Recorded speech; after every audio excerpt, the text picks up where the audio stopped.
Hey everybody, welcome back. I'm William.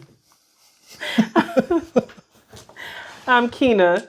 You couldn't wait till I was finished playing with the dice. Playing with the dice. We are the Nerdy Weds. Do you want to start over? No. Okay. I mean, okay, We're now here that to- you've no, asked, yes. No, Yes. we're not starting over. We're discussing a Kickstarter game. Now, normally we would do a Kickstarter game about a game that is currently being kickstarted, has some time left on it. But I wanted to talk about one that currently they still have the pledge manager open for late pledges. And it's a really exciting game that I had a wonderful time playing at Escape from WinterCon called Wonderland Wars. Wonderland's War. Wonderland's War. Say it one more time. Say what again? I dare you. I double dare you, mother. Wonderland's War. I don't know. Some in my brain keeps wanting to say like Nevermore or something like that. Yeah, I like Nevermore and Evermore. Yeah. But this game is using a mechanic that we're very familiar with from a game called Quacks of Quedlinburg. I am just not getting names right at all. We just ate. Well, He needs some milk. Ew. Ew. It's mean. Oh, somebody! Oh, he needs some milk. So Quacks of Quedlinburg is a bag builder game where you're collecting ingredients, putting them in a bag, and then when it comes time to make your potions, each player is drawing a piece out of the bag and revealing it. The piece will either be something they can add to their potion, or it will be something that's going to blow up their potion if you have too many of them. This game uses the same kind of element to do battles with other players in different areas of control. It's played over a series of rounds. Each round has 2 phases. The first phase is the tea party, where everybody goes around the table at the tea party. And each spot at the table has a card. You land on that space, you pay the price for the card, you get whatever's on the card. Usually it's another resource to add to your bag, or it's some other special thing you get for use in the next part, which is the war phase. And the war phase, you've deployed all your pieces during the tea party, and wherever you have pieces and other people have pieces, you then battle out with them to find out who gets to put a castle on that spot. And once you got a castle there, it gives you more power in future battles in that spot. There's also point values for winning the different battles, depending on what round it is in the game. I think it's played over 4 rounds, I think. Okay.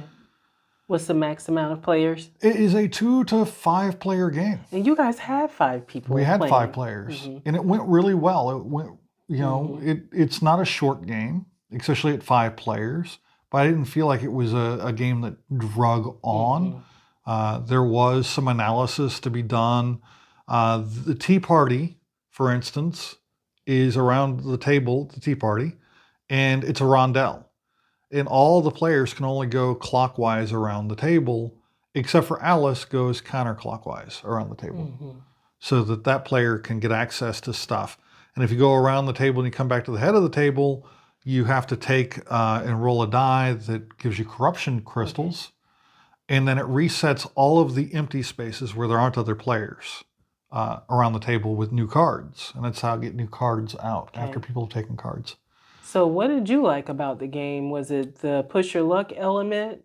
The push your luck element, unlike Quacks, wasn't as present. It was just a really cool way to use that mechanic that I really enjoy from Quacks. That push your luck bag builder game. You're reaching into the bag, you don't know what you're going to pull out. It could be something really good. It could be something that kills the last 2 guys you have in the battle. So what were the corruption crystals? Because I like that name, corruption crystals. That's what I'm calling them. I'm not sure what they're actually called in the game, but I was calling them corruption crystals. They're crystals that if you have the most of them at the end of the tea party, I want to say, you give up half of them. They go back to the deck, but you end up with a 2 token, basically like a 2 bomb, cherry bomb thing. Oh, okay. And each one of the pips on those black tokens represents a casualty in the battle you draw it. Oh, okay. And if you draw too many of them, you get to reset all your stuff, but you end up losing guys in the battle if you draw out too many of those, which happened to me. And then you lose the battle and you get nothing for that battle. You don't get any points. You don't get any of the benefits. Well, the game had a lot of presence on the table. Had a lot of table presence because the miniatures were really cute. They was just straight up eye candy. Yes, especially since the version I was playing, the gentleman who owned it painted all of the hero minis. So I was playing the Mad Hatter. He was fully painted. Alice was fully painted. The Cheshire Cat was fully painted. The Queen. Everybody was all painted up and looking great. He did a really good job. He didn't like the way his miniatures were painted, but I thought he did a really good job. They all had a really cool look to them. Yeah, you were playing the game, and I was over game testing a different game, and you came running over there like, when you're done with this, you got to come see this game. So at that point, what had you so excited? Wonderland. It was the Wonderland thing, and they had the theme. The theme was awesome. Each of the characters had special abilities that made sense within the theme of the game. Like the Mad Hatter, his major special abilities were about the tea party. I could elect to, instead of taking the Hatter and putting him on one of the spaces to battle, I could leave him at the party and draw an extra card. Okay. And that special ability's name was It's My Party. I'll cry if I want to cry. Get somebody else to do it. His other abilities had to do with madness, like the corruption thing, the madness tokens that were coming out. If he filled up the madness, and he could actually use other tokens from his board, transfer them from one spot to another, fill it up, and then he gets bonuses and new pieces to add to the bag. Each character has a bunch of like special abilities they can unlock during the game, and you have a board down below that allows you to unlock more powerful chips to add to your bag. It's all about really cool management of the bag and resources and all. Well, that. I like when the theme isn't just for show, isn't just for looks, that it makes sense throughout the entire game. Yeah. That adds a special element to it that raises the value of the game to me. But what are some of the perks that you get from the Kickstarter? Or do you not really this Kickstarter, you can get the deluxe version of the game, which is a potent version of the game. They do have a retail version that you can buy with far fewer minis and more cardboard. Also, you can buy. You add $50 to the I think it's like the 150 or one. I can't remember exactly what the price is, but I think it's like $50 extra. You get the upgraded tokens that come in that box. Remember the box I was refilling at the end of the game? They're thick, heavy ceramic, or I think they were ceramic tokens. They're like poker chips, but they're little circular tokens. If you ever played Quacks of Quedlinburg, about the same size as the ingredient tokens in Quacks of Quedlinburg, but significantly thicker, heavier, and just a pleasure to play with, to have in the bag, to stick your hand in the bag and feel around in there and feel all the different tokens. Okay. And that's a magnetic case that has it all set up nice and organized. The box is organized very well in the deluxe version. There's also an expansion that came out with this Kickstarter, and the Kickstarter is actually the reason why. The expansion is the reason why they're having a Kickstarter. Oh, okay. So this game was kickstarted a couple of years ago or a year ago.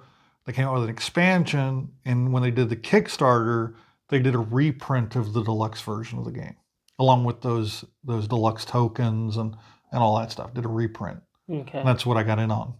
Because they were talking about, oh, you can't buy this game anymore. You can find it on eBay. And I found it on eBay for like $300. Was like the cheapest one.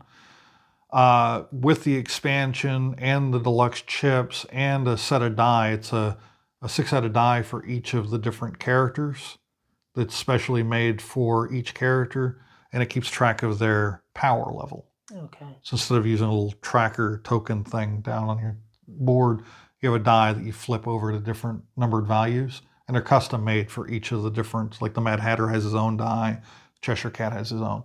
So I get that. And when I say a deluxe version of the game, it's a huge game. It is really a beautiful game. I started doing Google searches, and I found out that this Kickstarter ended in December. They said they're going to open the Pledge Manager, and I think the Pledge Manager opened later in February. I want to say it was like February. And they said they're going to keep the Pledge Manager open for a few months. Mm-hmm. I don't know exactly when it's going to close. It could close tomorrow. Mm-hmm. I hope not. But if you are interested in the game, check it out. Find the log into Pledge Manager, find it, and if you can, get it. I think it's a great game, and I can't wait to get it. It's going to be shipping in July. They said July 2023. So, yeah, we didn't have the laptop available today to do the whole presentation like we usually do with Kickstarter. It will be back in the future, but you'll see cards and videos that we're posting during this one. But other than that, I ain't got anything really to add. I think it's a great game. It's a lot of fun, and it's pretty. All right. Sounds good to me. Yeah. So like, comment, subscribe. If there's a Kickstarter out there that you guys think we would be interested in and you want us to review it and see if we'll hit... What is it? Back it. If we'll back it or not. I was going to like, if we'll hit subscribe on it or not. If we'll hit go on it or not. If we'll hit follow on it or not. Everything but pay. Everything but... But yeah, if you think we would be interested in it and you want to see if after we review it, if we will actually back it or not, let us know in the comments. But until then, please like, subscribe, and until next time, stay nerdy.